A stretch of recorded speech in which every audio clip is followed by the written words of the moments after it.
ඔන්න මම අද කතා කරන්න යන්නේ ඔයාලට ගොඩක් හුරුත් නැති විශේෂ රෝග තත්ත්වයක් පිළිබඳව. මේ රෝගයේ නම තමයි SLE කියන කෙටි නාමයෙන් හඳුන්වන Systemic Lupus Erythematosus කියන රෝග තත්ත්වය. ඇත්තටම ඔයාලා බලයි මොකද්ද මේ කියන දිග නමක් තියෙන මේක ඉංග්‍රීසි නමක් මොකද්ද අපේ සිංහල නමක් නැද්ද කියලා. ඇත්තටම මේ රෝග තත්ත්වය අපේ ප්‍රතිශක්තිකරණ පද්ධතිය හා සම්බන්ධ ආසාදනයක් ඇතිවන රෝග තත්ත්වයක්. මෙතෙන්දි වෙන්නේ අපේ ශරීරයේ තියෙන නිරෝගී පටකවලට අපේ ශරීරයේම හටගන්නා කොටසක් මගින් අපේ ශරීරයේ තියෙන නිරෝගී පටක කොටස් වලට විරුද්ධව ක්‍රියා කරන කොටසක් අපේ ශරීරය තුළ හට ගැනීමක් වෙනවා. එතකොට ඇන්ටිබොඩි එකක් කියලා කියන්නේ මේ ඇන්ටිබොඩි සැඟ පුරාම ශරීරයේ තියෙන අපේ උදාහරණයක් විදිහට ගත්තොත් අස්ථි, සන්ධි, ඊළඟට හෘද වස්තුව, පෙනහළු, රුධිරය ආදී මේ පටක කොටස් විරුද්ධ දෙයක්, නරක දෙයක් කියලා හිතලා ඒ ඇති වෙන ඇන්ටිබොඩි මගින් ප්‍රහාරයට ලක් කිරීමක්, විනාශ කිරීමක්, ඇටැක් කිරීමක් සිද්ධ වෙනවා. එතකොට මෙතෙන්දී රෝග ලක්ෂණ හඳුනා ගැනීමක් සිද්ධ වෙන්නේ රෝගියාට එන රෝග ලක්ෂණ මත තමයි අපිට රෝගය හඳුනා ගන්න. එතකොට මේ රෝගය ඇති වුණු වහාම අපිට මේක මේ වගේ රෝගයක් කියලා හඳුනා ගන්න බෑ. හේතුව තමයි අවස්ථානුකූලව ඇති වෙන රෝග ලක්ෂණ මත පදනම් වෙලා ප්‍රතිකාර ගන්නවා. මේ වගේ රෝගයක් කියන එක හඳුනා ගන්න ටික කාලයක් ගත වෙනවා. හේතුව තමයි එක එක අවස්ථාවලදී එක එක පද්ධතිය මත මෙම ඇන්ටිබොඩි වලින්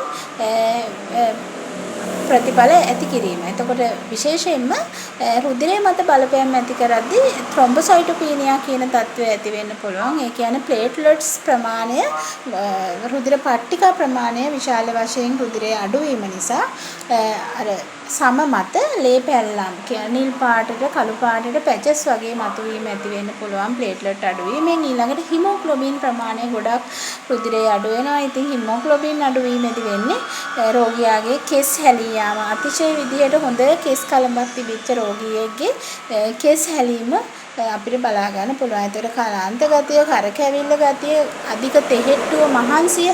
එතකොට සන්ධි ආශ්‍රිතව බලපෑමෙන් ආතරයිටිස් තත්ත්වයක් හට ගන්නවා. එතකොට රෝගියාට ඇවිදින්න අපහසුයි, තමන්ගේ වැඩ කරගන්න අමාරුයි. ඒ වගේම හන්දි ආශ්‍රිතව තදබල ඉදිමීම් සහිත රෝග ලක්ෂණ අපිට බලා ගන්න පුළුවන්.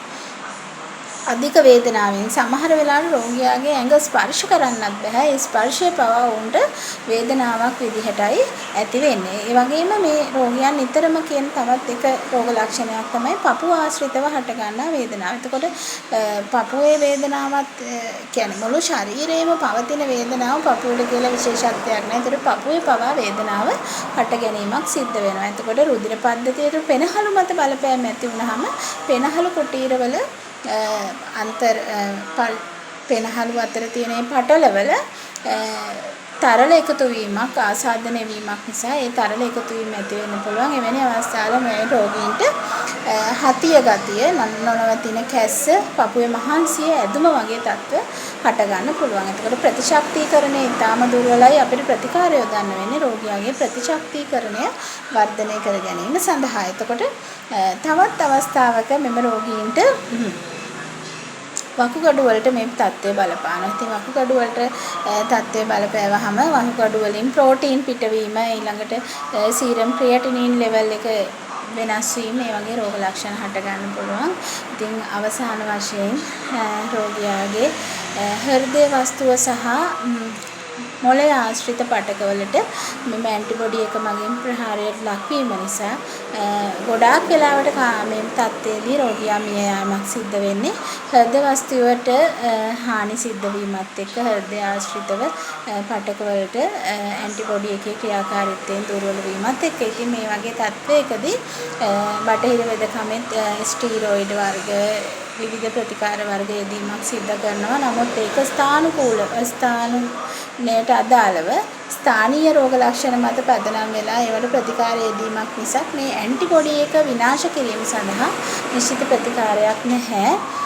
අපේ ආයුර්වේද ප්‍රතිකාරවල බොහෝ වෙලාවට අපි ප්‍රතිකාර යොදනවා මෙවැනි රෝගීන්ට ශරීරයේ ප්‍රතිශක්තිය වර්ධනය කිරීම සඳහා ප්‍රතිශක්තිය වර්ධනය වීමත් එක්ක එවැනි රෝගීන්ගේ අර ප්‍රතිශක්තිය වර්ධනය වීම නිසා ඇන්ටිබොඩි විනාශ වීමක් සිදු වෙනවායි කියලා හිතලා අපි ප්‍රතිකාර කරගෙන යනවා.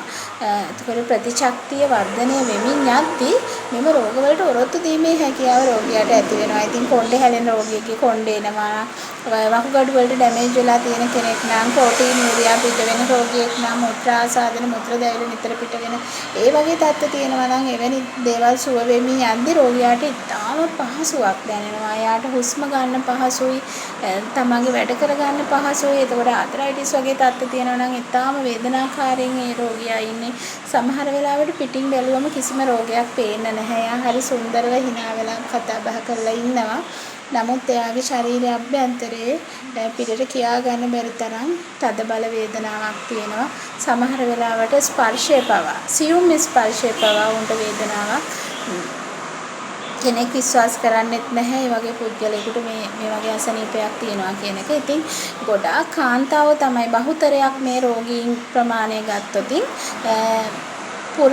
මේ පිරිමි පාර්ශවයට වඩා කාන්තා පාර්ශවයට තමයි මෙම රෝගය වැඩිපුර හට ගැනීමක් සිද්ධ වෙන්නේ. ඉතින් කාන්තාවන්ගේ දැන් ගොඩක් වෙලාවට අම්මලා ඉතින් හරි පව් මොකද දරුවෝ ඇවිල්ලා ඇඟේ දැවටෙනකොට ඒ අම්මලාට ඒක හරි වේදනාවක්.